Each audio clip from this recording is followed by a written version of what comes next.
Assalamualaikum warahmatullahi wabarakatuh. Halo semuanya, baik lagi bersama kelompok kita, kelompok sedimentasi. Nah, di sini kita bakal ngobrol-ngobrol aja nih bersama Rizky Delani. Hey Randy. saya Muhammad Mahruf Saya Aliati Kawarda. Saya lagi sama wakil saya Rafa Daus. Saya Diva Dengar. dan kita akan membahas sedimentasi. Yeay, Yeay.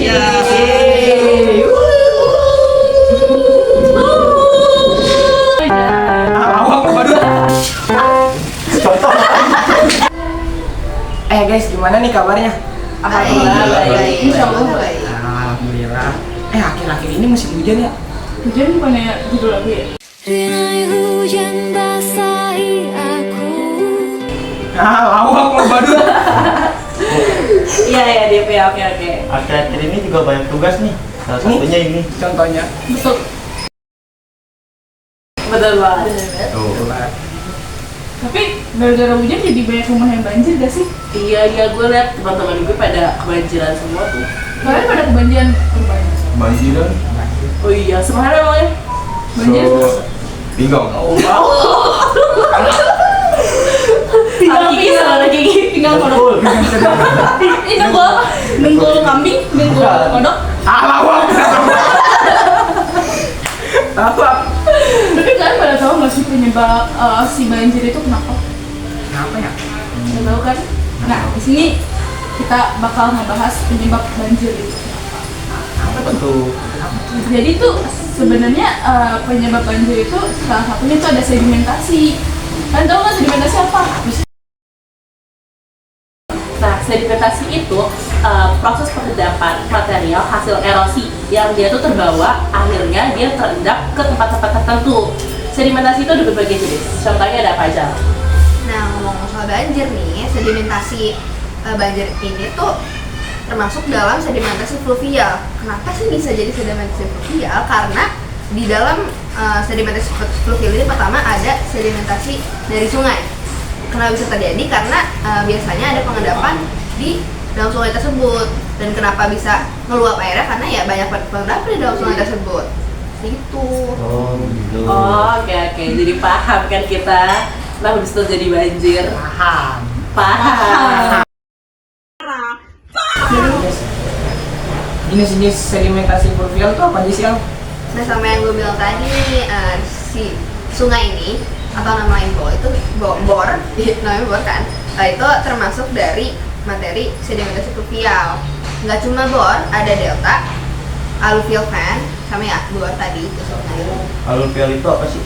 Alluvial fan kali. Itu. Oke, alluvial fan itu endapan yang ada di ujung lembah. Dan biasanya kenapa bisa disebut fan? Karena emang bentuknya kayak kipas. Muter-muter nggak? Enggak, bukan kipas muter. Kipas gini nih, kipas air. Nih gitu. Jadi bentuk kayak gini. Oh, gitu ya. Gini deh di sini tuh ditampilin tuh gambar tuh. Oke. Kipas aluvial terjadi ketika aluvium bergerak melalui saluran sempit seperti di antara dua gunung dan menjadi area yang terbuka. Tanpa pegunungan yang menahan semua sedimen dalam saluran terbatas di antara lembah, tanah aluvial menyimpan semua sedimen dalam bentuk segitiga atau bentuk seperti kipas. Nah, jadi kalian semua tahu kan sekarang alasan kenapa bisa banjir lewat sungai. Iya. Jadi sebenarnya di dasar sungai itu ada lumpur-lumpur yang bikin air sungai itu meluap. Kalian pernah ngeliat gak kalau di sungai itu ada eskavator yang ngangkut sampah Iya, dari dasar sungai itu. Iya, gue pernah. Sampahnya warnanya apa? Hitam Hitam kan? Iya. Kalau kuning itu yang ngambang-ngambang. Awak jarang ya. Plastik maksudnya. Iya dah. Oke, jadi eskavator yang ngangkutin sampah-sampah itu dia ngambil lumpur-lumpur yang ada di bawah dan yang ada di dasar sungai. Itu yang mengakibatkan si air itu meluap keluar waktu lagi hujan. Karena air itu nggak menyerap ke dalam dasar sungai itu. Kalau sungai yang dekat sini kan sungai apa? Yang lumayan sini katanya apa? Sungai Nil kali ya dekat sini. Sungai terpanjang di dunia ada di Cengkareng guys. Mantap mantap mantap. Mantap mantap mantap. Kalian sekarang bisa wisata ke Cengkareng, kalian di Cengkareng sekarang ada sungai Mil. Yo Yes, bro, bener. Amazon ada di sini bro. Enggak, rumah gue deket FYI nih, rumah gue deket banget sama sungai BL. BL Pride. Iya, gue banget tuh. Nah, Nah, itu jadi itu salah satunya sungai BL kemarin pas lagi musim hujan kemarin, itu kan meluap nggak? Agak meluap sih, Nah pada itu, keluar tuh. itu karena di sungai BL itu kemungkinan di dasarnya itu ada lumpur-lumpur yang mengendap, jadi air tuh nggak bisa maksimal nampungnya di situ. Jadi kalau itu sampahnya nggak dibuang-buangin, nanti si airnya itu lama-lama bisa makin meluap, jadi nggak nyerap gitu guys. Tenggelam dong gue.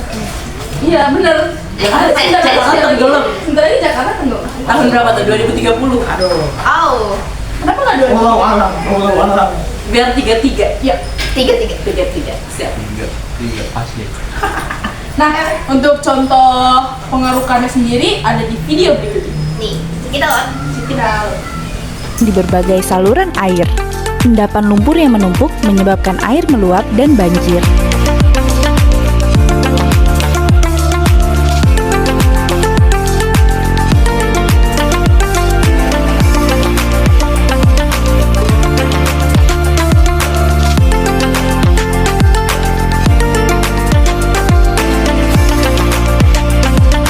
Pengerukan di sungai dan waduk dilakukan dengan menggunakan alat berat.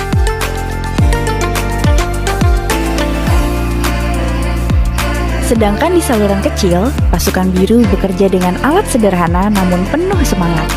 Setiap tetes keringat mereka membantu mengurangi risiko banjir.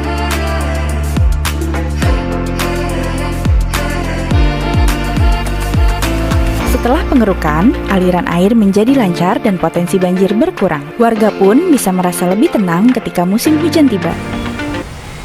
Selain sedimentasi sungai, ada sedimentasi apa lagi sih? Nah, kalau sedimentasi itu ada sedimentasi sungai sama sedimentasi laut.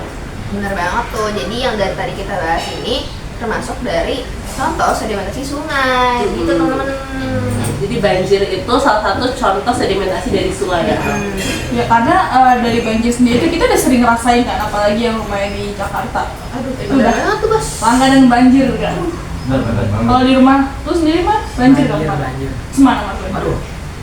Aduh, susah dah jelasinnya. Banjirnya tinggi, Setinggi apa Pak? setinggi harapan orang tua. Oh, Tinggi banget. Sakit. sakit. Nah makanya kita harus tahu nih, kita juga harus ngejaga lingkungan biar nggak kejadian si banjir itu tadi akibat si sedimentasi. Bener banget tuh. Nah dampaknya dari banjir ini juga negatif nih. Gak semua positif, tapi nggak positif ya. Iya ada. Emang ada positif? Bukan positif banjir, tapi positif dari sedimentasinya itu. Emang apa sih dampak positif dari sedimentasi itu? Nah, dampak positif dari sedimentasi itu ada pemanfaatan endapan pasir yang digunakan sebagai bahan material bangunan. Tapi selain itu juga bisa kandungan mineralnya itu juga bisa menyuburkan biota sungai dan sekitarnya. Jadi nggak negatif doang itu sedimen bikin banjir, tapi juga ada positifnya kan. Berarti pasir yang diambil buat bangunan tuh diambil dari endapan sedimentasi itu. Mungkin beberapa ada nggak sih yang diambil dari situ? Karena kan di mana lagi pasir? Siapa tahu mau ditaruh di pik. Buat awal dialah ya buat foto-foto. Bener. Kan katanya Aduh. kalau dari isu-isu yang kemarin kan pik kan pantai buatan kan. Yang di Aloha itu pasirnya ambil. Kan katanya di bawahnya ada terpalnya gitu. Oh iya, ada terpalnya. Ada. Kalau kalian jalan ke ujungnya itu katanya itu ada bekas terpalnya gitu. Baru tahu. Iya kan, gue juga baru tahu loh. Selain banjir, dampak negatif dari sedimentasi itu apa aja sih? Nah, Mar, selain positifnya tadi bisa Bangunan materialnya bisa buat sungai gitu, biotanya. Mineral-mineral. Nah iya rumahnya biota. Nah ini juga bisa merusak rumahnya biota laut, biota di sungai. Terus juga ada bisa jalur pelayaran kapal-kapal itu terhambat karena ada pasir yang mengendap di situ kan. Jadi lautnya dangkal gitu dan susah lewat si kapal itu. Terus selanjutnya tuh ada apa ya? Itu tadi laut ya. Sungai apa kalau? Kalau yang sungai kemungkinan yang negatif tuh yang meluap tadi gak sih, yang si banjir meluap itu. Karena yang sering kita rasain sendiri sebagai warga Jakarta yang sering ngerasain banjir tuh, kadang juga kita ngerasain banjir kiriman yang dari Bogor juga kan. Nah itu kan seingat gua sih ya, sungai dari Bogor tuh nyambung ke Jakarta kan. Nah itu air dari Bogor mengalir ke Jakarta yang harusnya dari Jakarta untuk mengalir, tapi malah jadi banjir karena si sungainya ini ada sedimentasinya itu, dia mengendap si kotoran, misalnya lumpur-lumpur sampah-sampah. Kan kita sering lihat kan sungai-sungai di Jakarta, apalagi kalian tahu nggak sungai yang ada di Muara Angke? Itu kan banyak banget sampahnya. Nanti kalau teman-teman semua nggak tahu, nanti kita sediain videonya.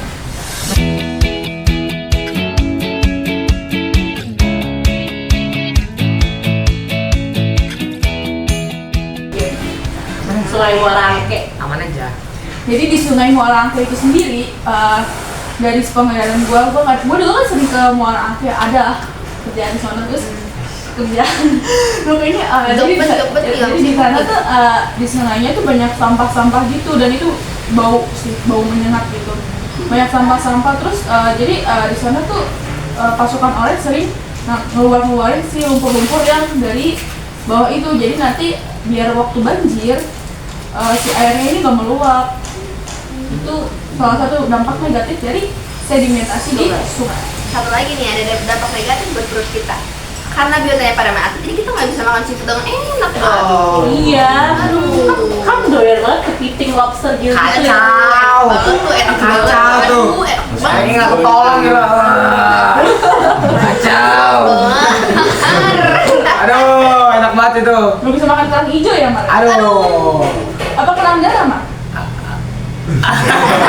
Apa aja tiba-tiba dia.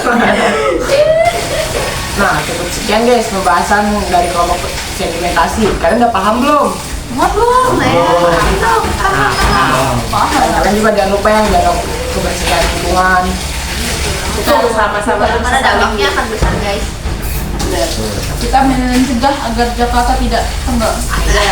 2033 pokoknya harus bersih ya Jakarta. Harus nggak perlu nunggu 2033, tahun ini harus mulai bersih. Bener banget. Nah, cukup sekian ya. Assalamualaikum warahmatullahi wabarakatuh.